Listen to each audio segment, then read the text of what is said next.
السلام عليكم ورحمة الله تعالى وبركاته. شفنا هاد الضجة اللي ناضة ديال الفريق الأردني، اللاعب ديالو موسى التعماري ضد المدرب ديالو المغربي جمال السلامي. طبعا يقدر يوقع شنآن ما بين مدرب ولاعب، ويقدر هاد الأمور تقع، لكن اللي شوية ما هضمتوش هو تصرف رئيس الإعلام الأردني أو رئيس اتحاد الإعلام الأردني، اللي قال لك التاريخ ديال موسى التعماري أفضل وأكبر من تاريخ جمال السلامي، ونحن النشامة ونحن كذا ونحن كذا. ديك نحن اللي خرجت على الأمة العربية والإسلامية راكم تعرفوها، ديال القومجية الخاوية وديال حلال الفم بزاف بلا قياس، بينما في مواقف صحيحة ما يقدروا يهزوا حتى المهم، إعلام هاو جدا. رئيس اتحاد ديال الإعلام أقل من الهواة، لا يفقهون شيئا في تسيير كرة القدم ولا كيف يتعاملون مع كرة القدم.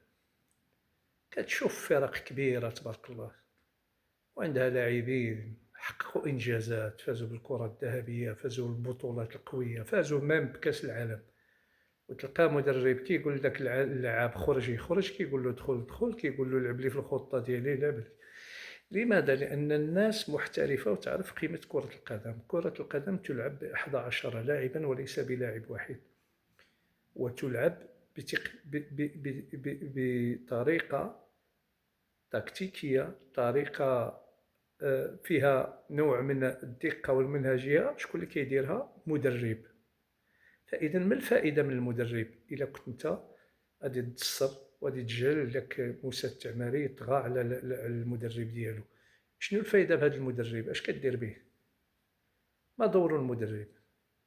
مدرب دوره أنه يلقى 11 لاعبا، دوره أنه يخلق واحد الأجواء ما بين اللاعبين، دوره أنه يضع خطة باش كتمشى الفريق ديالو، وكيدير خطة ضد الخصم ديالو، كيعرف فوقاش يدير التغييرات، كيعرف اللعاب الذي يحتاجه في هذه المقابلة واللي ما يحتاجوش في هذه المقابلة، كيتعامل مع الفرق على حسب الفرق.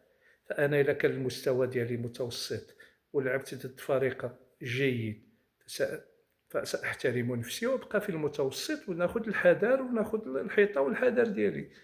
ما نوضش واحد اللعاب يخلق لي فتنة في ليكيب ديالي وأنا مقبل على كأس العالم، وتزيد الصحافة الأردنية بهواتها أقول أنهم هاوون لا يفقهون شيئا. أقولها لهم وأتحمل المسؤولية. ما عندكم كرة ما تفهموا في كرة، وسبب الخير ديالكم باش وصلتوا لهذا المستوى ديال الفريق الوطني ديالكم هما المدربين المعروفين حسين عموته وجمال السلامي. طلعوا الهبط، هذا هو الواقع. هما اللي وراكم، هما اللي وصلوكم.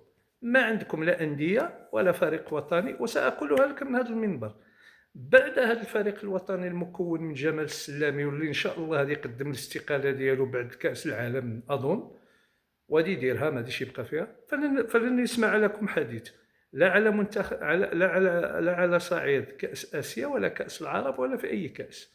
ما دامت هذه هي العقليه، اقول ما دامت هذه هي العقليه، عقليه انك تجعل واحد اللاعب يطغى على المدرب ديالو. السؤال الثاني اللي كنطرحه، لماذا نحتقر بعضنا البعض؟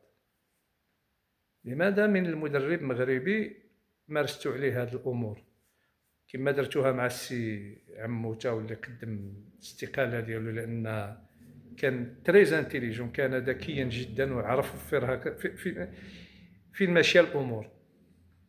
ماذا لو كان مدرب اجنبي، مدرب برازيلي ولا مدرب فرنسي شعره صفر وعينيه خضر، واش كنتو غادي ديروا معاه؟ غادي تكون هذه هي طريقه موسى التعماري؟ هل كان سيتعامل بهذه الطريقة؟ هل كان الصحافة ستشجع موسى التعماري ضد هذا المدرب الأجنبي؟ ولكن ما دام مدربا مغربيا الدنيا هانية، معليش فايتة.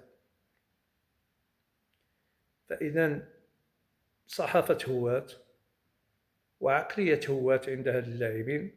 وهذا اللاعب كيمارس وقيلا في الدوري الفرنسي على ما أظن، ولا ما. قول له يدير ديك اللقطة هذيك اللي دارها مع جمال السلامي، يديرها مع المدرب ديال الفريق اللي كيلعب فيه. قول له يجرأ ويدير ديك اللقطة اللي دارها مع داك السي مع السي جمال السلامي، يديرها مع مدرب آخر. فإذا أنا أتمنى من جمال السلامي ما يلعب حتى دقيقة في هاد كأس العالم، الله يجعله ما يكون سميتو ميسي التعماري ماشي موسى التعماري. ما يلعبوش حتى دقيقة، يأدبو يربيه، يعاود له الترابي، ويعاود الترابي لديك الصحافة الأردنية، صحافة الهواة. رئيس مدير الإعلام ولا رئيس الاتحاد الإعلام يقول هذا الكلام؟ لا إله إلا الله محمد رسول الله.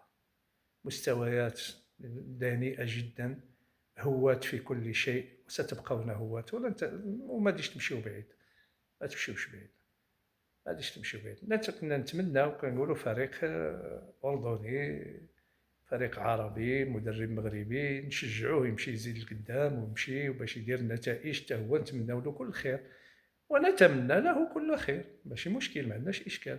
ولكن بهذه العقليه راه ما كاينش، ما غاديش توصل. هذه العقليه هذه ما خصهاش تبقى.